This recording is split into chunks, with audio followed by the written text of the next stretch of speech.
Claudine Hemingway is a descendant of famed writer Ernest Hemingway. We bumped into each other at a party and decided to team up and dive deep into French history, but with a twist, by bringing a spotlight to those lesser known creatives in France. This is History with a Hemingway. Welcome back to Paris History avec Hemingway, and today we are talking about Lower Montmartre, which is the area tending more towards the Moulin Rouge and the Pigalle area, and I'm sure you've all known this as the red light district, and Claudine's going to teach us all about it today. Yeah, the red light district, my favorite color. Even though it's cleaned up a lot. It's cleaned up a lot in the last few years. Getting gentrified. You still see the Sexatrone or whatever the Yeah, that's like the biggest one there. Yeah. Sexadrome. But yeah, that's what it is. But of course, everybody knows this as the area where the Moulin Rouge is. And the Moulin Rouge, it has quite the history. It's much more than just the movie with Nicole Kidman in it. But, still great movie. The Moulin Rouge was opened the same year as the Eiffel Tower was built in 1889. And so when they both had a big birthday a few years ago, it was pretty amazing. And a lot of people were like, whoa, like those are the same. You just think of the Moulin Rouge, I think, as even older. I mean, I guess maybe because the Eiffel Tower is ageless. She doesn't really, doesn't look anything like a certain period of time. But the Moulin Rouge was opened in 1889, and it was done by Charles Didier and Joseph Auler. It was the height of the Belle Epoque in 1889. Everything was beautiful and happy, and everything was free, and people could do whatever they want because it was a period of between the Siege of Paris and before World War I. So this was that's what is called the Belle Epoque, the beautiful era. Montmartre became the home of all of the artists, as we have talked about in the last couple of weeks, because it was so much easier and cheaper to live there, and their money went a lot farther. So, and one notable artist that lived there at the time was Toulouse-Lautrec, who also is very tied to the Moulin Rouge. But Charles and Joseph also had owned the Olympia, which is the concert hall in Paris that is still open today. And they wanted to open this venue up there on Montmartre, and they wanted to paint it and add a windmill to it and paint it red. So it stood out against the hill where there was more than 20 windmills just on the nearby Rue La Pique. What? Yeah, 20 windmills. So there's only a few left here in Paris now. Up there, there's, of course, the Moulin de la Galette we talked about a couple weeks ago, and the Moulin Rouge.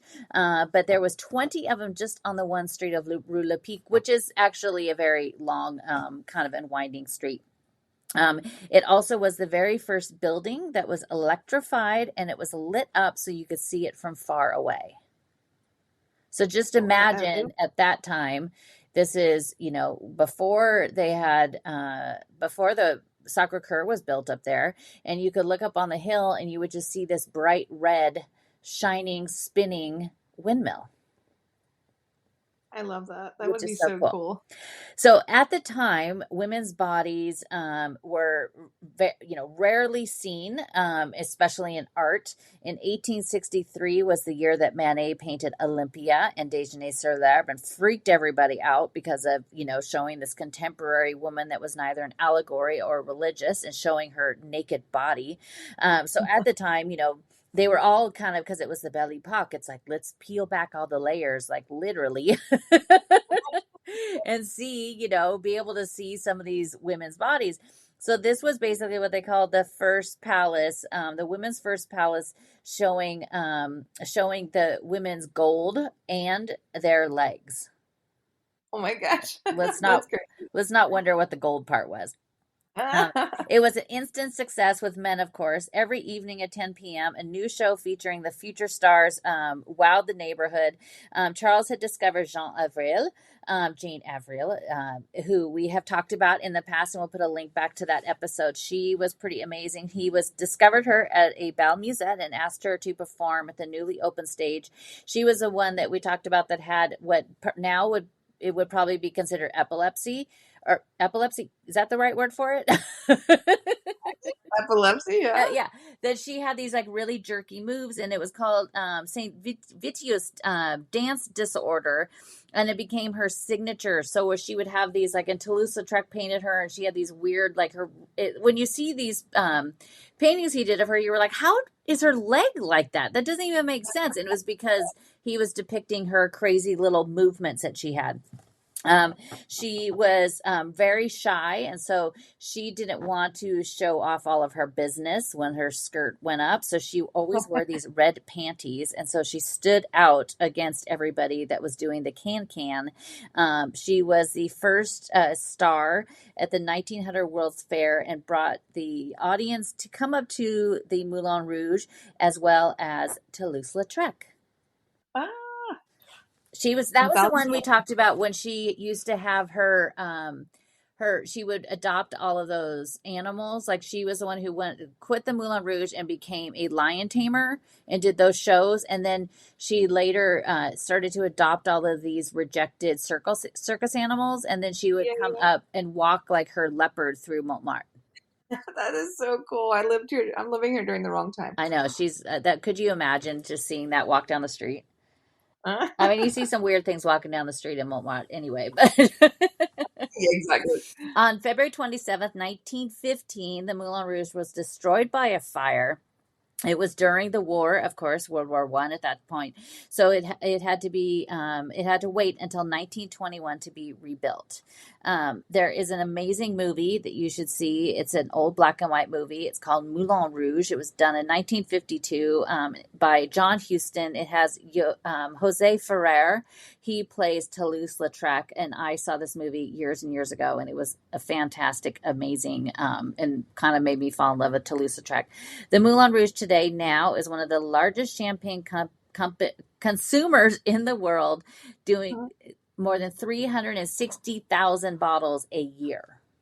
Wow. But my question is, most of those tickets come with half bottles of champagne. So are those 360,000 half bottles of champagne, or are we talking full regular size bottles? That's a very good question. I was just there with my parents like last month, and I actually really enjoyed the show because the first time I saw it, I didn't really remember it. We had drank a lot. Some of that champagne. All that champagne. And we did order a bottle of champagne, and they packed that place in. But yeah, I kind of like Crazy Horse more. I'm not going to lie. Yeah, we did actually on the walk, our live walk last Sunday. We did in the Latin Quarter, there's the Paradis Latin. And it is another one of the old ones. And it's actually, we'll talk about it one week on the podcast too, but the inside was designed by Gustave Eiffel. And Kate and I was like, have you been there? She had it. So we should all go there sometime. Yeah, I'd be into that. That sounds fun. Yeah. And I think like the Moulin Rouge, because it is such a touristy place, that's the majority of their audience goes there as a tourist, that, I've heard that the other ones are better. The other shows. Yeah, definitely. Because there's nothing really French about the Moulin Rouge anymore. It's like all the dancers are from Australia. Yeah. The director's like from New York. Yeah. So it's like kind of, go see that if I have customers I do planning for that's been their dream. And like, if that is, then go check it out. But sometimes for like the show purpose, sometimes their other ones are a little better. Definitely. We'll go check them all out. It's a good excuse to wear many of my high heels.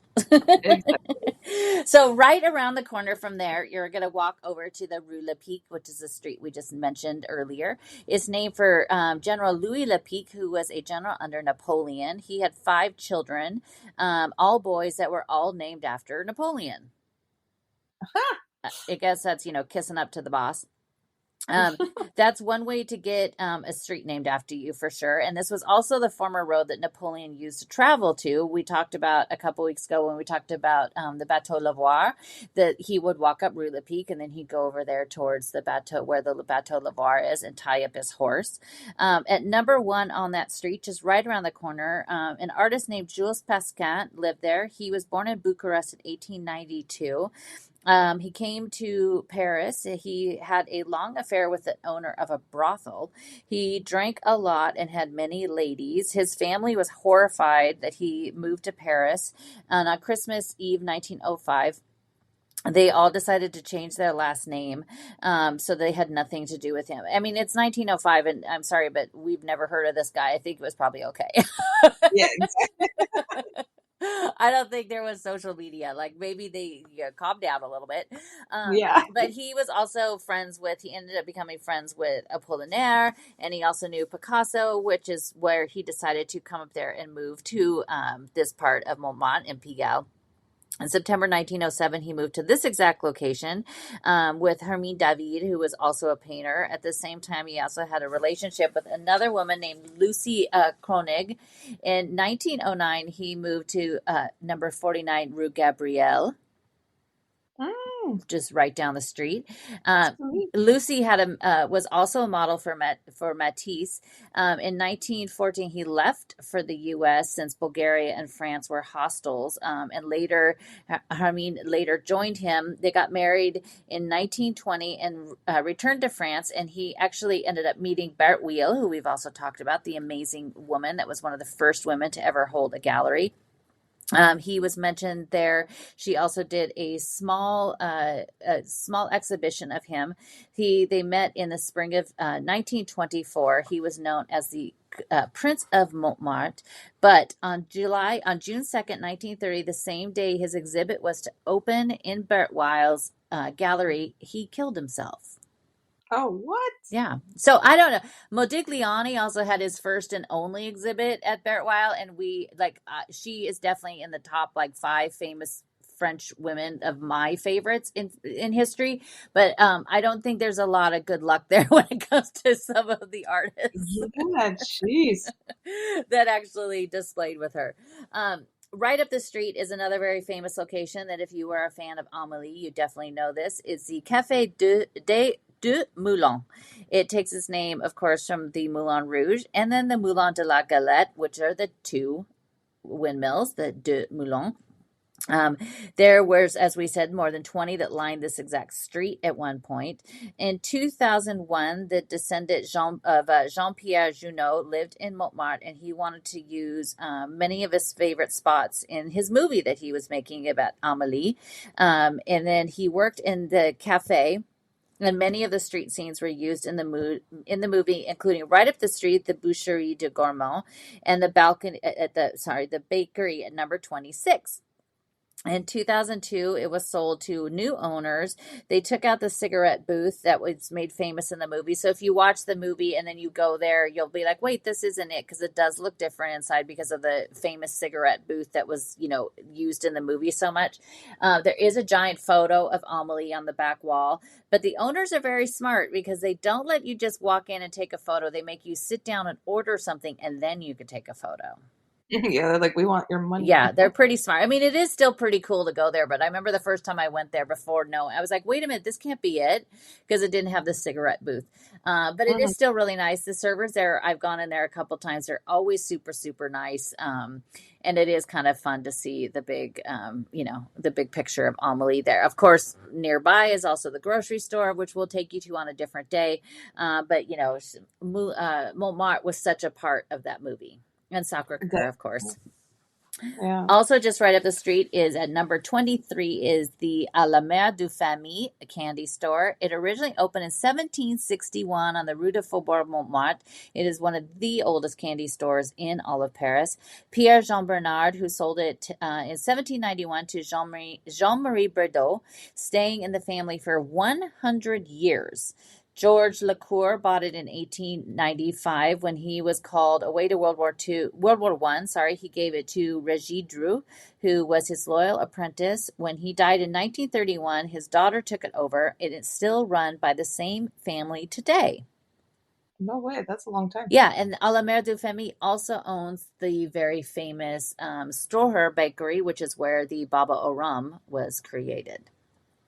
Yeah, there's one not far from me. Yeah, and the chocolate at the À la Mère du Famille is delicious. My grandma's favorite was milk chocolate covered marzipan. And I think when they went to Paris in the 70s and 80s and 90s, I think they must have had marzipan on every other corner, because she would always ask me to bring it back. And then she was like, well, it's everywhere. And it's like, no, Grandma, it's not.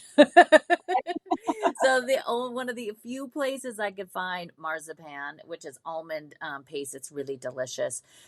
It was at A la Mer de Famille. Giuseppe brought me some chocolates from there on our first date. Yeah. Oh, you gave me some for my birthday too. Yeah, we love that place. I still have a few pieces. Every once in a while, I open the box and have a piece. Just Oh my God, you're so good. I would have eaten all that in I'm one day. prolonging it till I'm back. At number 25, right next to it, is where sculptor Paul Venier lived. He created a monument to Théophile Alexander Sanlin, who was a founder. You could find in the square Jean Latac, which is just right around the corner. We'll go up Rue Lepic just a tiny bit, just because we have to go to number 50. At 50 Rue Lepic is where Edgar Degas lived. He lived there for 1 year in 1877. It was right next to his neighbor, who was Theo Van Gogh, who moved there to this tiny third floor apartment at number 54. And in 1885, his brother Vincent, you may know, Vincent Van Gogh or Vincent Van Gogh, decided to move to Paris and moved into this very, very tiny apartment. They lived there from 1886 until 1888. And that is when he left from there to go to the south, to Arles. Ah. But there is a plaque there that says that Vincent will live there, and Theo. I don't think Theo was too thrilled, because Vincent's like, hey, I'm going to come to Paris. And, of course, as we talked before this even started about how tiny Paris apartments are. Yeah. And here comes Vincent with all of his canvases and art supplies. I love that. We'll turn around and head back down Rue Lepic, which turns into, if you keep going straight, it turns into the Rue des Abbesses. Rue des Abbesses is named after the former abbey that covered much of the area, and pretty much all the way up to Sacré-Cœur was part of the abbey. It was built in 1133 under Louis the 6th. He was known as Louis the Fat. Good thing they don't do that anymore. I guess maybe they still do, but it's not like their official monikers. Before that, it was a chapel in the 7th century that stood there until 1096, with the Saint Martin des Champs priory eventually changing to a cemetery. The wife of Louis VI, Adelaide de Savoie, was very devout and asked her husband to create a convent there for women. A quick swap out with the monks, and the land was hers. She set up it was set up between the church that's up there at the very top that we love, the Saint Pierre de Montmartre, the one in the shadows of Sacré-Cœur, and the small chapel that was dedicated to Saint Denis. So it was pretty much that whole entire area, which you know well because you live there. I mean, it was a pretty big area that was dedicated to the abbey. I had no idea it was that much space, though. Yeah, I mean, that was pretty much at one point, it was just churches up. And Sacré-Cœur didn't even come up until the late 19th century. It's pretty new, really. Yeah, it is. It is very new, considering. I mean, I consider anything that was done in the 1800s in Paris new. Yeah, exactly. In my mind, that's new. Pope Innocent II consecrated the abbey in October of 1136. Over time, more than 10 nuns served as the head of the abbess, included quite a story that I think the nuns back then aren't the same as the nuns we have today. In 1548, they were appointed by the King of France, Henry II, named Catherine de Clermont, who was also the niece of his lover, Diane de Poitiers. In 1559, a fire destroyed a lot of the abbey. Located at the top of the hill, our lovely little Saint Pierre de Montmartre was one of the few things that really that actually survived. In 1611, Marie de Beauvier was appointed by Henry IV to be the abbess. She took on rebuilding the abbey. Over time, her sister Claude became the 37th abbess at that period. Claude, in 1590, during Henry IV's siege of Paris, had set up his command post up there at the abbey, and he began a little love affair with Claude. She later traveled with him and thought that he would marry her after the annulment to Marguerite. On this very trip is when Henry IV met Gabrielle d'Estrées, who we've talked about before, who was actually Claude's cousin. Oh, Claude's cousin. Yeah, so and Gabrielle d'Estrée, we did a whole episode about her. She was the true love of Henry IV's life, and she died in childbirth. Ugh, so sad. Yeah. But the nuns apparently were quite different back then because I don't think nuns get to carry it on and have sex now. I think that's one thing they kind of give up, right?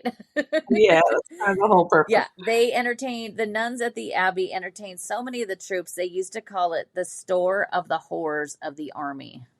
Oh my gosh. That Not was very different. not very good, not good. On August 16th, 1792, the Benedict monks were in the abbey where they were asked to leave. That, of course, we're talking about the revolution at that point. The former church and the abbey, some of it was actually destroyed. Mary Louise de Montmorency Laval was ordered to leave. She was the last abbess of the abbey there. She became very sick, and also in result, she was deaf and paralyzed. She was later arrested and sentenced to death because she defiantly and blindly plotted against the king. On July 24th, 1794, she was killed at the Place de Trône, which is today's Place de la Nation, by guillotine. Oh, jeez. I know. Well, I think maybe the nuns have it a little bit better now, even though they can't have sex with the kings. Wow. Yeah. But right there, you will see, if you go a little further down the street, there is a church there that looks a little bit more modern, of course, than most churches you see. It is the Saint Jean de Montmartre. In 1892, Anatole de Baudel studied under Viollet-le-Duc, who was the master behind the renovation of Notre Dame. He wanted to build a church and use concrete in the building. Underneath Abbot Sebot, who grew very frustrated with the church elders and was withholding all the money to build a new church, he decided on his own to step away and just raise the money on his own to build this church. Because, of course, the church officials were like, you can't build a church out of concrete. What are you, crazy? He used a form of cement that would be less expensive. The cement was reinforced with stiffening spines that instead of rebar, and so it ended up making it much cheaper to do it, but just as solid. In 1900, when it was almost complete, they had finished the bell tower and the facade. On March 23rd, 1900, the diocese took Abbe Subot to court, saying he didn't provide them with the plans. And on August 28th, 1900, the police issued a demand to demolish the church. But they were very lucky because the Dreyfus affair captured all of Paris with a whole thing about everybody against Captain Dreyfus. It took over everything. It took over the courts. It took over everything. So it kind of saved the church, because then they were like, this is this is this tiny thing. We don't need to worry about it. We're not going to go after it anymore. So the church was saved. Thank God. Thank goodness it was saved. It's really, really beautiful inside. It has really amazing windows in there. Has like an iron structure on the inside.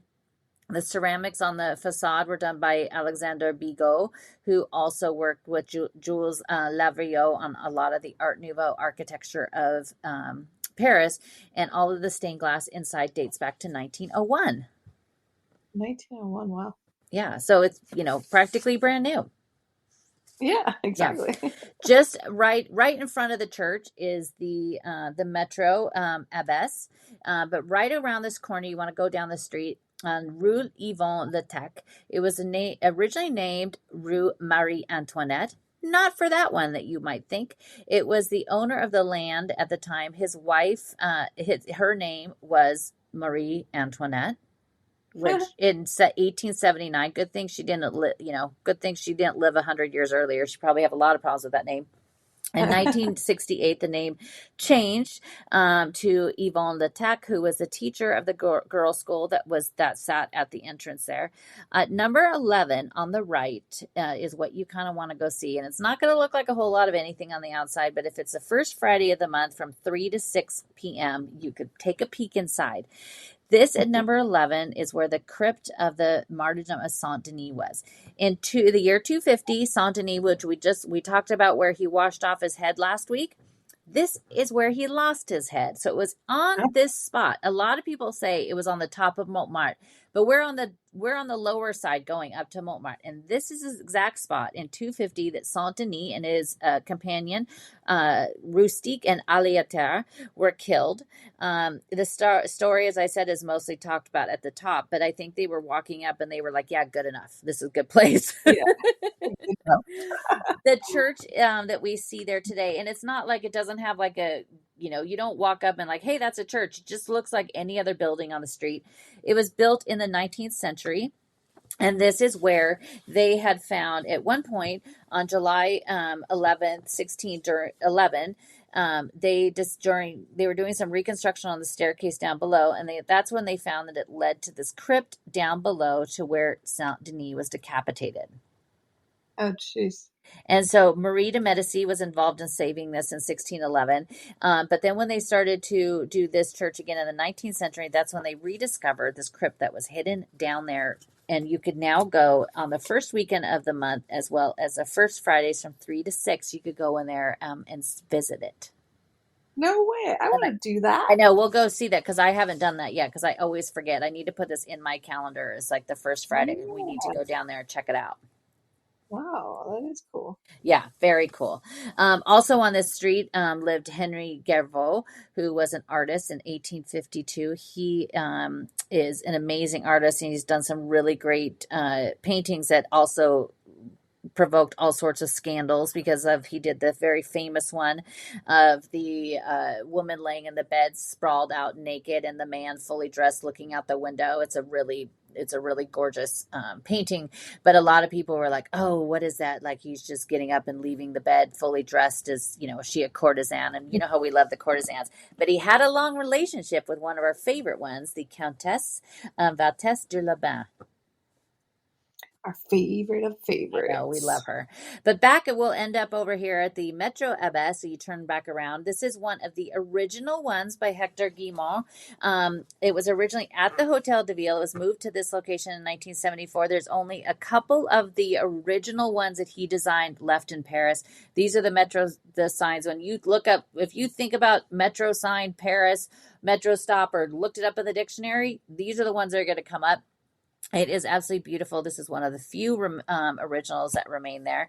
And if you walk right past that, there's another lovely little site that's in Montmartre, and it's the Le Mur de Je t'aime, and that is the Wall of Love. Everybody knows of this, and do you ever take photos of people down there?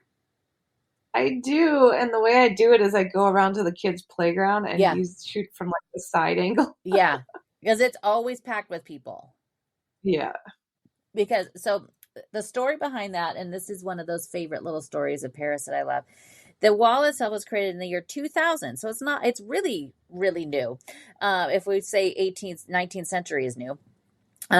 Created in 2000, but the story goes back even farther. In 1992, a gentleman named Frédéric Baron would wander the streets of Paris with a little notebook, and he would stop and ask people all the time what they're in their nationality. How do you say I love you? And so he would fill these little notebooks, notebook after notebook. Each notebook was just this little tiny, it was, spoiler alert, the same size as the tiles themselves on the wall. He told a friend about his project. A calligrapher named Claire Quito told him that he needs to do something with this. She worked with him, bringing each of these pages to life. And so there's 250 languages and 311 phrases. They are all set off against 612 royal blue enamel tiles, each the size, as I just said, the size of the pages of his notebook, which is really cool. A muralist, Daniel Boulon, brought the entire installation together. 2 years later, it was then published into a book. If you look at it, you see some little specks of red throughout. Those are pieces of a broken heart. Aww. But it's really cool. Like you always see people there. They're always looking to find, in their language, how you say, I love you. The English one is, I think, kind of like right of center, kind of in the middle-ish, I think, if I remember. But it is really neat. And then there's always people stopping and kissing and taking selfies in front of it. Yeah, no, it's a really popular spot. And it's kind of just tucked away. You wouldn't find it if it wasn't for all the tourists. Yeah, it is kind of tucked away, but I do love that he would just stop on the people on the street and say, what nationality are you? And how do you say I love you where you're from? Yeah, I think that's really cool. I didn't know that part Yeah. of the story. And it was only just 2000. A lot of, Yeah, we should do sometime a whole episode of all the things added in the year 2000 because the Colette, the Place Colette Metro stop by Otigny was added. The Baron columns that are in the Palais Royal were added. There's a lot of stuff added in the year 2000. you're busy. Busy. Big millennial. Yeah. Millennium. I get those words all mixed up all the time. Words are hard. Yeah. Wow, I feel like I know so much more about my backyard now. You do. It is right in your backyard. I'm gonna go walk around with Coco and listen to this again, as you guys should too. Yes. You take it with you, and all of these episodes we're doing right now, you could take all of them with you on your own. Or you can hire Claudine to go walk around with you. There you go. That's an even better idea. Well, tune in next week, guys, for another episode. And don't forget to check out Claudine's website, claudinehemingway.com. Thanks for listening today, guys. If you're interested in learning more about Claudine, her tours, history, and the beautiful photographs that she posts all over Instagram, tune into her website, claudinehemingway.com.